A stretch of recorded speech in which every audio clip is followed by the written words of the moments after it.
오늘 제목을 우리의 소원 따라합시다. 우리의 소원. 우리의 소원은 통일 얘기하고 싶은 건 아니에요. 과연 우리의 소원이 뭘까? 믿음의 사람들이 소원이 뭘까? 뭘 소원을 가지고 있는가? 공부 잘하는 것? 출세하는 것? 돈 많이 버는 것? 물론 여러 가지 우리의 소원이 될 수가 있어요. 그러나 진정한 우리의 소원은 뭔가? 이게 오늘 제목입니다. 제목. 그래서 여러분들께서도 이 말씀을 은혜 받으시고 12월을 시작하는 또 2020년을 마무리하는 이달에 다시 한번 우리 마음에 적응할 수 있는 은혜가 있기를 간절히 바랍니다. 바울이라는 사람은 다메섹 도상에서 예수님을 만나기 전에는 엄청난 이 강팍한 사람이었어요. 그러나 그에게도 예수 만나기 전이나 예수 만난 이후나 그 사람에게는 엄청난 자기의 소원이 있어요. 소원. 먼저 예수를 만나기 전에는 세상에서 반드시 성공해야겠다 이런 강한 욕망이 있었습니다. 그렇기 때문에 바울은 자기의 주어진 인생의 시간을 조금도 소홀히 게으르게 살지 아니하고 성공이라는 목표를 도달하기 위해서 어떤 장애도 두려워하지 않았고 수단과 방법을 가리지 않았고 열심히 노력했던 사람이 바로 바울입니다. 정말 한눈 한번 팔지 아니하고 성공이라는 간절한 욕망을 이루기 위해서 시간과 노력을 아끼지 아니하고 미친 듯 다름질했습니다. 심지어 그 욕망을 채우기 위해서 스데반 돌로 치우면서 쳐 죽이면서도 전혀 양심의 가책이 받지 않을 정도로 열심히 산 사람이 누구냐? 예수 믿기 이전에 바울이라는 사람이에요. 그런데 그가 예수를 만난 후에는 바울의 삶의 소망의 목적과 방향이 180도로 바뀌어집니다. 예수를 만나고 난 후에는 내가 사나 죽으나 자유 몸으로 있으나 또는 감옥에 있으나 사람에게 인정받으나 받지 못하나 형편이 좋은가 그렇지 않으냐 세상의 모든 것을 배선물로 여기며 예수를 증거하는 증인의 삶을 사는 데는 조금도 아끼지 않냐고 최선을 다했던 사람이 바로 사도 바울이에요. 그래서 우리가 사도 바울의 그 믿음을 신봉하고 예수담 이후에 가장 최고의 지성인 이 사도 바울의 책을 오늘 읽고 있는 것입니다. 그래서 그가 어떻게 변화된 모습이 있어요? 사도 바울은 사도행전 20장 여러분 24절 잘 알죠? 우리 시작. 나의 달려갈 길과 주 예수께 받은 사명 곧 하나님의 은혜의 복음을 증거하는 일을 마치려 하면은 나의 생명을 조금도 귀한 것으로 여기지 아니하나. 생명, 내게 주신 생명도 조금도 귀한 거 여기지 않는다. 오늘 이 본문의 말씀 안에서 이렇게 복음을 증거하면은 자신의 생명까지도 조금도 귀하게 여기지 아니했던 사도 바울의 소원이 무언가? 이렇게 생각해 보면서 우리도 신앙 안에 가져야 할 믿음의 소원이 어떤 것인가 하는 의미가 있기를 간절히 바랍니다. 전혀 생각하지 못하던 코로나라는 것이 그 1년 동안을 온 나라를 블랙홀로 만들었습니다. 경제가 다 무너졌습니다. 사람의 인간적인 이성도 다 무너질 수밖에 없습니다. 또한 우리가 아는 신앙도 다 무너졌어요.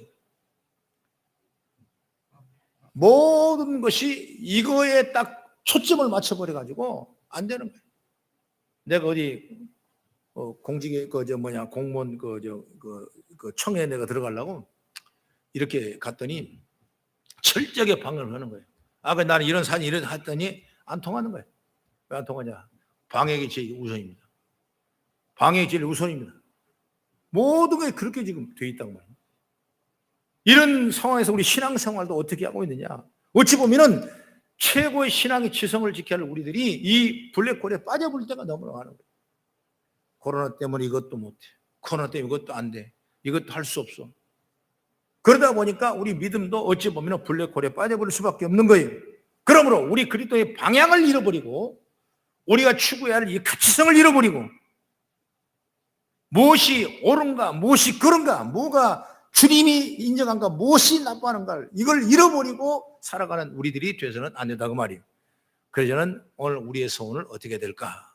오늘 바울이 얘기했던 것처럼 믿음의 지혜를 받아서 우리 삶에 적용해 나가는 축복받은 건강한 우리 성도가 되길 간절히 바랍니다. 그럼 첫째로 뭐냐? 성도는 부끄럽지 않는 삶을 살기를 소원해야 돼요. 우리의 소원은 부끄럽지 않는 삶을 살자 하고, 한 사람이 한평생 남 앞에 부끄럽지 않게 사는 쉽지 않습니다. 그렇게 살려면 무엇보다 부끄러워할 줄 아는 마음이 있어야 되기 때문에 어려운 거예요. 유명한 맹자라는 사람은 논어에 이렇게 말했습니다. 사람은 부끄러워한 마음이 없어서는 안 된다. 부끄러워할 줄 안다면 부끄러워할 일이 없느니라. 내가 부끄러워할 걸 알면 부끄러워할 일이 없는 거예요. 이걸 잃어버린 거예요. 이것이 몰라버린, 이걸 잊어버린 거예요. 그렇기 때문에 자타가 부끄러운 일만 우리는 할 수밖에 없다는 것을 알게 되는 것이죠. 즉 사람은 자신이 할 일이나 행동에 대하여 잘못된 것이 있을 때는 그것을 숨기려 하거나 합리하지 말고, 그것이 다른 사람에게 또 자기 자신에게 부끄러운 일이구나 하고 느낄 때 다시 부끄러운 일을 하지 않게 된다. 이런 의미의 말씀을 우리가 생각할 수 있는 것입니다. 그런데 여러분, 많은 사람들이 정작 부끄러워할 일에는 부끄러우지 아니하고 부끄러워하지 않아도 될 일에는 부끄러워하며 살고 있습니다. 이것이 이 시대의 심각한 문제라는 걸 다시 한번 깨달아보는 지혜가 있기를 간절히 바랍니다. 전쟁에 나간 장수가 패했습니다. 이건 부끄러움을 느낄 수 있겠습니까?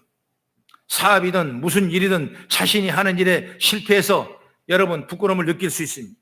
또 어떤 사람은 자기 능력이 부족해서 자기만 바라보면 스스로 부끄러워할 수도 있어요. 학생들은 시험에 떨어져서 부끄러움을 느끼게 되고, 때로는 자신의 신체적 결함 때문에 부끄러움을 생기는 사람은 있을 것입니다. 그러나 이건 우리에게 정말 부끄러운 일이 아니에요. 이런 일들은 열심히 노력해서 극복해 나가면 여러분 절대로 우리 가운데 부끄러워할 일이 아닌 것입니다. 사람이 살다 보면 실패할 수도 있고, 여러분 잘못할 수도 있고, 여러분 잘못 판단할 수가 있어요. 이게 부끄러운 건 아니에요.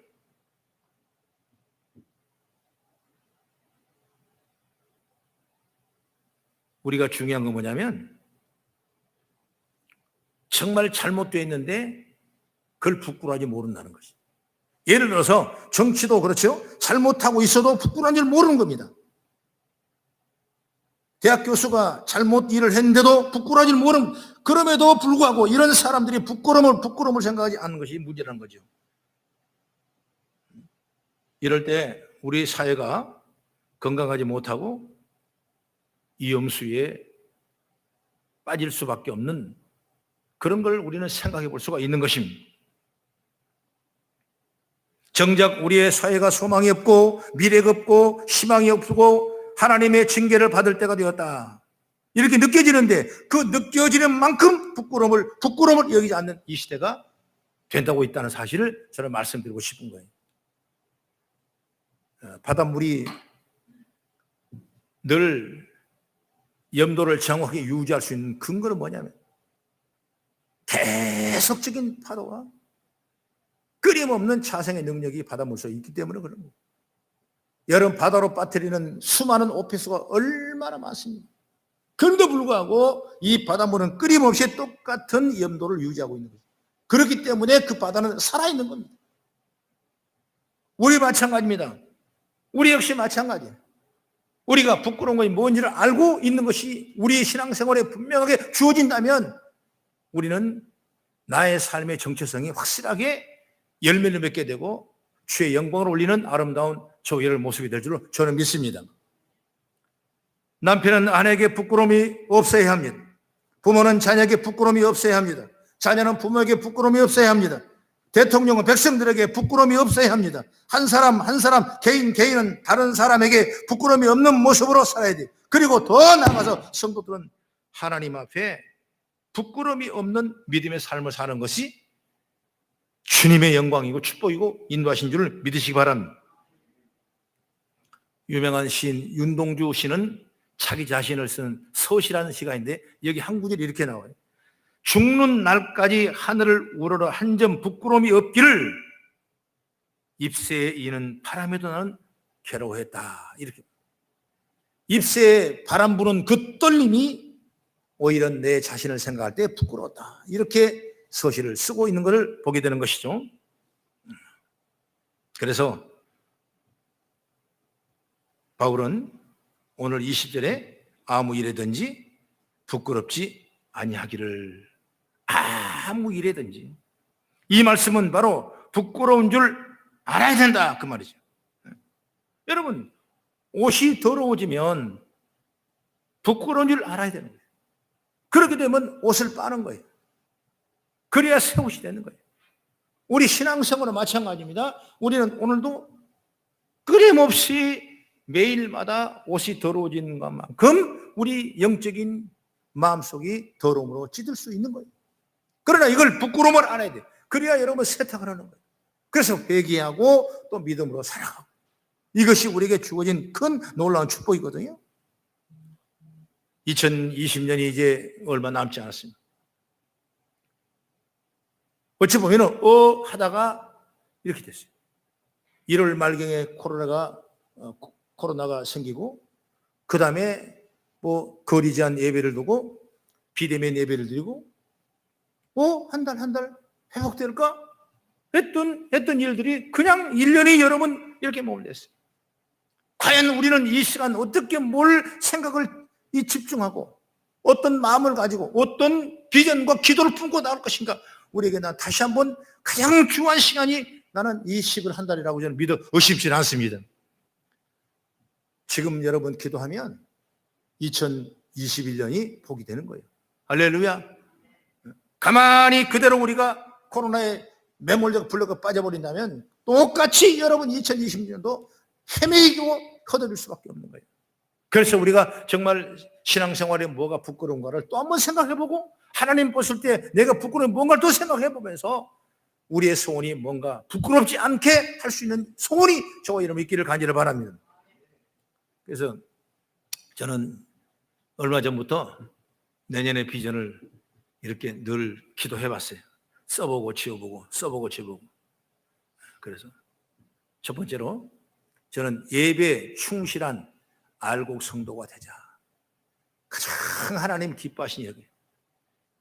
모의를 피하는 어떤 사람과도 함께 하지 말라 하는 것처럼, 정말 예배에 1년 52주 예배인데 하나님이 원하시고 기뻐하신 예배에 우리가 마음을 다 드리자. 예배에 충실한 알곡 성도가 되자. 죽정이 성도가 되는 것이 아니라 알곡 성도가 한번 되어보자. 왔다 갔다 갈팡질팡하는 성도가 아니라 정말 믿음으로 붙잡으셔서 든든한 무게 있는 알곡 성도로 만든 것이 나 예배의 최우선이라고 믿어지를 주의 이름으로 축복합니다. 그 다음에 두 번째는 자원하여 봉사하여 축복받은 성도가 되자. 자원해서 봉사하자. 누구 일입니까? 하나님 일이기 때문에 자원하는 거예요. 여러분, 세상 사람들은 이웃을 향해서, 어려운 사람을 향해서 많은 자원봉사하는 사람 많이 봤어요. 하물며 하나님 자녀들이 하나님 일을 여러분 자원하지 않는다면 그 신앙이 온전치 않다고 저는 생각합니다. 그래서 환경과 여건과 시간이 맞으면 2021년은 내가 자원해서 봉사해서 축복받은 성도가 되자. 할렐루야. 그 다음에 또 세 번째는 우리가 부흥하는 교회, 부흥되는 교회지 않습니까? 그러려면 새 생명에 대한 관심을 갖는 성도가 되자. 새 생명을 정착시키는 성도가 되자. 나는 이거 세 가지 기도 제목을 가지고 계속 기도하고 있고 여러분한테 오늘 선포하고 있는 것입니다. 이것이 바로 뭐냐면 부끄럽지 않은 삶을 사는 거예요. 나는 우리 성도들이 다 영적으로 거듭나고 하나님의 축복 속에 은혜의 통로가 일어나기를 간절히 바랍니다. 그 다음에 두 번째는 뭐냐면 담대한 삶을 살기를 소원해야 된다. 담대하게 살아라. 담대하게. 오늘 20절 우리 같이 한번 다시 시작. 나의 간절한 기대와 소망을 따라 아무 일에든지 부끄러워하지 아니하고 지금도 전과 같이 온전히 담대하여 살든지 죽든지 내 몸의 그리도가 존귀하게 되어 하나니. 여기 온전히 담대하여. 담대하니 대단한 중요한 얘기거든요. 여러분, 신앙인은 담대하는 거예요. 생명 앞에 담대하고 죽음 앞에 담대하는 거예요. 어떤 환경에 담대하는 거예요? 신앙인이. 그래서 사람이 담대해지는 경우가 여러 가지 있는데, 먼저 뭐냐면 자기 목숨을 내놓을 때 담대해지는 거예요. 죽으면 죽으리라 그런 믿음. 쉽게 말하면 내가 죽기밖에 더 하겠느냐 그런 마음, 그런 믿음. 그럴 때 사람이 담대해지는 거예요. 두려울 것이 없지 않습니까? 마음이 담대하면 두려울 거 없어요. 내 몸을 드려버리면, 내 목숨을 드리는 그 믿음 가지면 여러분 두려울 것이 없어요. 사람이 가장 두려운 건 뭐냐면 목숨이거든요. 목숨을 드린다는 그 마음을 가지면 여러분 두려울 것이 없어요. 그렇기 때문에 우리 신앙생활은 담대한, 어떤 환난과 어떤 핍박과 어떤 위협 앞에서도 여러분 담대한 신앙. 그래서 바울 사도는 온전한 담대함을 우리에게 요구하는 거예요. 나는 우리 성도 되기를 간절히 바랍니다. 할렐루야. 제가 아는 목사님이 어릴 때 키가 작아, 땅땅해가지고, 그래가지고 중학교 1학년 때 전학을 갔는데, 전학을 가니까 키가 조그만하니까 전학을 갔지 않습니까? 그러니까 막 시비가 붙은 거예요. 근데 그 반에서 제일 큰 친구가 덩치도, 그 친구한테는 아무도 뭐든 싸움도 제일 잘하고 하기 때문에 꼼짝 못 하는데, 새로 전학 가니까 우습게 보고 이 어린 이 키 작은 이 학생을 막 시기하고 질투하고 막 그러는 거예요. 전학 왔다고. 텃세를 많이 하는 거죠. 그래서 수업이 끝나면 나와. 그래서 서로 뒤지게 때린 거예요. 이 친구도 안 맞으려고 막 같이 싸우는 거야.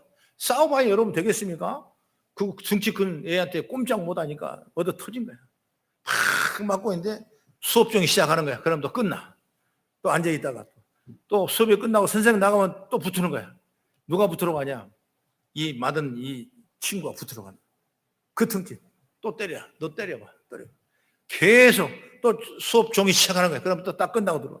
그럼 다음 수업 시간에 또 종이 치고 나가면 또 가다 붙어. 계속 끝까지. 맞아가면서, 나 죽이라고 맞아가면서. 몇 분 그랬더니, 그 목사님이 지금 됐는데, 그 목사님이 간증하는 거예요. 몇 분 그랬더니, 그 제일 큰 친구가 나와서 내가 잘못했다고, 내가 미안했다고, 너한테 졌다고. 그러고 나더니, 앞으로는 그 조그마한 어린아이에게 누구도 여러분 앞에서 거실는 사람이 없어다는 거예요. 그 얘기를 하더라고요. 그러니까 그 말이 뭐냐면, 내가 담대하니까 누구도 나를 안 건든다. 담대하니까. 제가 어렸을 때 저도 그런 경우 있는데, 우리 시골에 학교 다니지 않습니까? 그러면 저는 커도 어릴 때부터 컸어요. 근데 커도 제일 반에서 컸는데 몸이 약하니까 그냥 누가 나를 자꾸 때려. 그래도 나는 얻어맞을 수밖에 없어요. 몸이 약하니까. 제가 몸이 그렇게 건강하지 않아. 뼈뼈다거든요.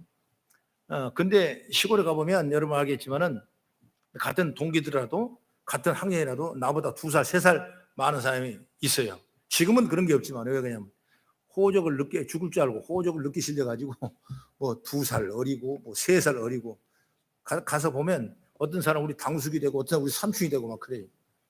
예, 저는 어릴 때 학교를 또 들어가 1살 어리게 들어갔기 때문에 이렇게 보면 그냥 나를 때리는 거예요. 그럼 내가 맞을 수밖에 없는 거죠. 이렇게 한 번은 이러면 안 되겠더라고요. 내가 맞으면 안 되겠어. 그래서 나를 때리길래 마침 코피가 나요. 코피 나면 진 거거든 사실은. 코피가 나니까 뭐 폭 쏟아지는데 내 자신도 그냥 막 겁이 나고. 그래서 그냥 코피를 그냥 온 얼굴에다 받아가지고 막 완전히 묻혀가지고 막 달려 들어갔더니 그 애가 놀래가지고 그 다음부터 나한테 건들진 않아요. 그러니까 지금 생각하니까 보혈을 발라놓으니까 누가 따라올 수 없는 거예요. 담대함을 가지면 이기는 거예요. 담대함. 누가 집니까? 사업에 누가 집니까? 담대함이 없기 때문에 지는 거예요. 공부 누가 집니까? 담대하기 못하게 지는 거예요. 여러분 우리는 생명을 내놓을 만큼 담대한 삶을 살기를 소원해야 돼요. 할렐루야.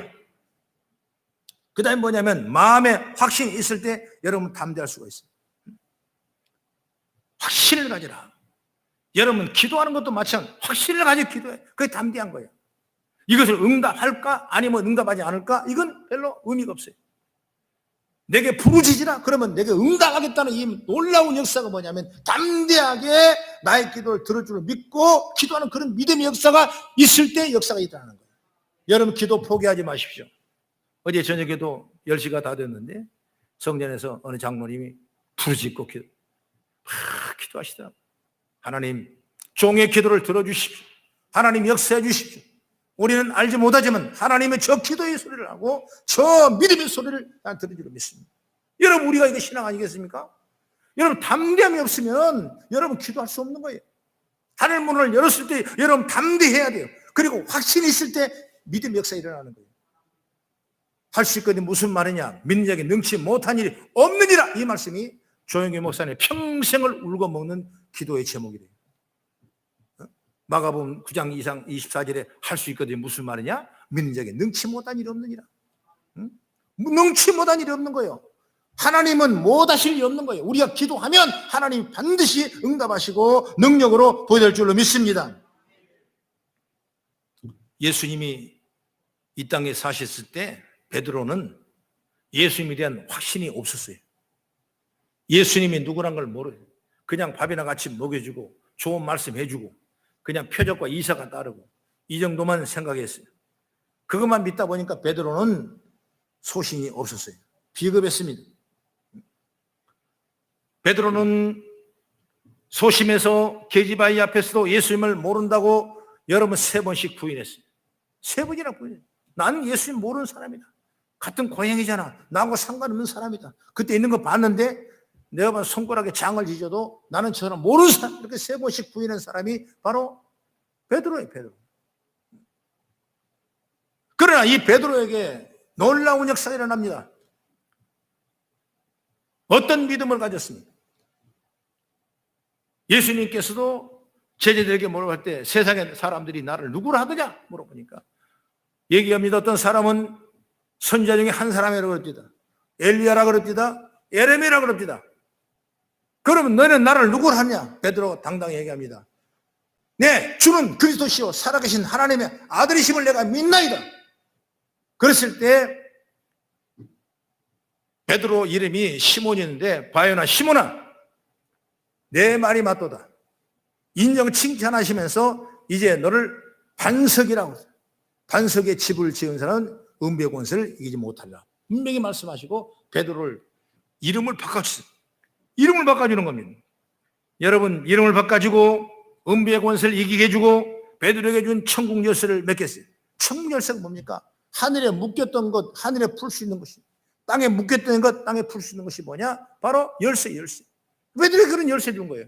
여러분 우리가 이처럼 믿음의 전과 믿음의 후가 이렇게 완전히 다른 베드로 모습을 보면서 우리는 믿음의 지혜를 받기를 간절히 바랍니다. 하나님의 살아계심과 하늘나라가 예비되어 있고 의의 멸령과 있을 때 여러분 이런 확신이 있기를 간절히 바랍니다. 다니엘도 마찬가지죠. 어찌 다니엘이 여러분 그 엄청난 이 명피 앞에 하루에 3번씩 죽음의 길을 뻔히 알면서도 사자굴 속에 들어갈 일을 확실히 알면서도 그는 기도했겠냐. 그건 담대한 확신의 신앙이 없으면 그렇게 말할 수 없는 확실합니다. 죽이신도 하나님이며 살신 하나님이라는 걸 확실히 알았기 때문에 그는 하루에 3번씩 다리오 왕이 원찬했던 많은 사람이 베개라 생각했던 하나님을 향하여 창문을 열고 하루에 3번씩 기도한 이 다니엘을 보면서 역시 믿음에 확신이 있었기 때문에 이런 역사가 일어나는 여러분 이런 믿음을 소유하기를 바랍니다. 다윗도 마찬가지야. 하나님이 살아계시고 함께 하셔서 골리앗도 얼마든지 이길 수 있다는 확신과 믿음을 가졌기 때문에 우매한 것 같지만은 그런 물맷돌로 가지고 와서 골리앗을 이기는 역사가 일어났습니다. 뿐만 아니라 정말 엥게대 골짜기를 아람 굴을 다니며 수많은 어려움과 육신의 어려움을 통해 도망다니고 피난 다니는 그런 전쟁 속에서도 다윗은 확신, 믿음을 가졌기 때문에 확신을 믿었기 때문에 하나님의 신뢰를 분명히 했기 때문에 그에게는 담대함이 있는 거예요. 여러분 담대함이 여러분 배워서 되는 것 아니에요. 뭐 좀 책을 좀 읽었다고 여러분 담대한 건 아니에요. 누구 좀 안다고 여러분 담대한 건 아니에요. 그건 아무것도 아니에요. 내 안에 성령의 말씀이 계시면 우리는 담대한 능력인 줄 믿으시기 바랍니다. 그래서 예수님이 십자가 달리기 전에 제자들에게 어떻게 말했습니까? 요한복음 16장 33절의 말씀 보면은 세상에는 너희가 환난을 당하나 담대하라 내가 세상을 이겨노라 이게 말씀했어요. 여러분 바울처럼 우리가 담대하기를 소원합니다. 다윗처럼 담대하기를 소원합니다. 다니엘처럼 여러분 담대한 믿음을 소유하기를 주의 이름으로 축복합니다. 그 다음 마지막으로 세 번째, 그리스도가 존귀하게 되기를 소원해야 된다. 나 하나 때문에 그리스도가 존귀한 영광을 받으셔야 돼요. 그 얼마나 귀한 일이겠어요. 얼마나 기뻐요. 자식이 아버지의 이름을 어렵게 하는 그런 경우가 있지 않습니까? 그런 것처럼 우리 믿음의 백성들이 하나님을 어렵게 하시면 안 돼요. 하나님은 우리의 심령에 들어오셔서 존귀하게 되어야 해요. 그래서 20절 하반절부터 21절까지 보면 살든지 죽든지 내 몸에 그리스도가 존귀하게 되게 하리 하나니 이는 내가 사는 것이 아니요 그리스도께서 사는 것이 유익 아니라 그리스도니 죽는 것도 유익함이라 이렇게 말씀했죠. 이게 바로 우리에게 놀라운 지혜예요. 내 몸에서 그리스도가 존귀하게 되라고 말이에요. 존귀하게. 이게 얼마나 귀한 축복인지 몰라요. 어느 장로님의 아들이 암으로 고등학교 2학년인데 암으로 선고를 받았어요. 근데 혈액암에 걸렸습니다. 혈액암은 이 혈액을 다시 교체를 자꾸 해 나가야 되는데 골수 이식이라고 해요. 그래서 혈액을 집어내야 되는데 교회에서 광고를 했습니다. 목사님이 우리 장로님 아들이 혈액암에 걸려서 골수 이식을 해야 되는데 여러분 수혈할 사람을 모집해 수혈 부탁합니다. 그러니까 많은 사람이 수혈을 해줬어요. 그러고 났는데 그 피를 맞고 부작용이 나타났습니다. 피부가 다 오히려 벗겨지고 그 전보다 훨씬 더 몸이 더 안 좋아지고 정말 어찌 보면 죽음의 직전 앞에 돌아있을 때 그 목사님이 병원에 신방을 가서 그 모습을 보고 정신이 버쩍 들었답니다. 건강이 얼마나 중요한가. 지금 살고 있는 것이 얼마나 귀한 일인가. 아프지 않고 있다는 것이 얼마나 우리에게 큰 하나님 주신 선물인가. 이걸 많은 걸 생각했어요. 그러면서 감사하자. 건강보다 감사하자. 걸어낼 수 있는 것만으로 감사하자. 아이들도 건강과 감사, 건강과 감사하자. 이런 마음의 다짐을 하고 있어요. 이렇게 저런 생각을 하고 있는데 그 학생이 병상에서 말하더랍니다. 목사님, 저 위해 기도해 주세요. 어린 학생. 그래. 목사님, 저는 이제 죽을 준비가 되어 있으니까 제 병 낫게 해달라고는 기도하지 마세요. 깜짝 놀란 겁니다. 18살짜리 고등학생이 죽을 준비가 되어 있다는 말을 듣는 순간 목사님은 아무 생각이 안 나요. 그냥 멍해지더래요. 그렇게 멍하게 서 있는 자신을 보고 학생이 또 말하더니 목사님, 기도하실 때 주님이 나에게 있어서 여전히 존귀하신 분이시고 아름다운 분이라는 걸 믿을 수 있게 기도해 주세요. 그 예수님을 사람들 앞에서 증거할 수 있게 기도해 주세요. 그래서 제가 부끄러움 없이 주님의 보좌 앞에 설 수 있도록 기도해 주세요. 여러분, 이 그리스도가 존귀하게 되기를 우리가 소원해야 돼요. 여러분 때문에, 저 때문에 그리스도가 존귀하게 돼야 돼요. 그리스도가 영광을 받으셔야 돼요. 이 말을 듣고 목사님은 기도도 보고 학생의 손을 잡고 하나님 하면서 한참을 서로 울었다는 것입니다. 성 어거스틴이 어느 날 밤 주님을 사모하는 마음으로 기도하다가 잠이 들었습니다. 꿈결에 주님을 만났습니다. 주님이 어거스틴에게 물어봅니다. 사랑하는 나의 아들아, 너는 나에게 무엇을 원하느냐 하더랍니다. 그래서 어거스틴은 꿈속에 그렇게 말하답니다. 주님, 나는 아무것도 원하지 않습니다. 다만 주님만을 원합니다. 할렐루야. 우리 거성교 성도 여러분, 여러분들이 이루고자 하는 소원이 뭡니까? 사도 바울처럼 살든지 죽든지 주를 위하여 마음에 품은 소원이 있습니까? 어거스틴처럼 정말 주님만 원하십니까? 우리 소원이 무엇입니까? 지금은 저나 여러분나 모든 세계가, 우리 민족이, 우리 한국이 어려운 시대에 살고 있어요. 그러나 마태복음 20장 13절의 말씀 보면 끝까지 견디는 자가 구원을 얻으라고 말씀하고 있습니다. 여러분, 이겨내셔야 되는 거예요. 이기는 자는 하나님의 상을 주십니다. 우리는 부끄럽지 않은 삶을 살기를 소원해야 됩니다. 우리 삶이 부끄러우면 하나님의 손가락질 당합니다. 우리가 부끄러움을 삶을 살면 세상 사람은 우리를 불신하는 것이 아니라 하나님을 불신하게 됩니다. 그러니 우리의 부끄러움의 삶의 모습 때문에 천국문이 닫혀서는 안 된다는 사실을 확실히 알기를 간절히 바랍니다. 이게 우리가 이 코로나 팬데믹 시대에 살면서 해야 될 또 하나의 귀한 축복인 줄은 저는 믿습니다. 이럴 때일수록 하나님이 영광을 위해서, 주님이 존귀함을 위해 살아야 돼. 담대한 믿음을 가지고 살아야 돼. 부끄러운 일을 당하지 않는 삶을 살아야 돼. 이것이 우리의 소원이 되어야 한다, 이렇게 생각합니다. 지금 말세의 지말의 시대를 살고 있습니다. 주님이 언제 오실지 모르는 거예요. 다 이루어졌는데, 모든 게 성경 다 이루어졌어요. 안 이루어진 게 하나도 없어요. 그러나 아직 안 이루어진 건 뭐냐면 하나가 남았는데 주님이 오신다는 말씀이 아직 안 이루어졌어요. 이제 이루어질 일만 남은 것입니다. 오늘 그동안 우리가 살아가면서 언제 주님이 다시 부를지, 언제 주님 오실지를 우리는 모르지만은 우리의 소원이 뭔가를 확실하게 믿음을 정립하고 나간다면 세상 파도 아무것도 아니요, 세상 문제 아무것도 아니요, 우리는 담대한 믿음을 통해서 어떤 환경도 일어나고 축복의 통로가 성도가 되기를 주의 이름으로 축원합니다.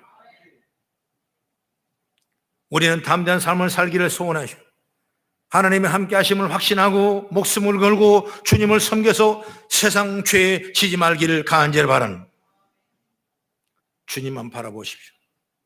주님이면 만족하고 주님을 영화롭게 하여 하나님께 영광을 돌리는 우리가 되길 바랍니다. 하나님께서 이 세 가지를 거룩한 소원을 천성가는 그날까지 저 여러분들의 믿음과 인생을 굳건히 지켜주시기를 저는 주의 이름으로 축복합니다. 기도하겠습니다.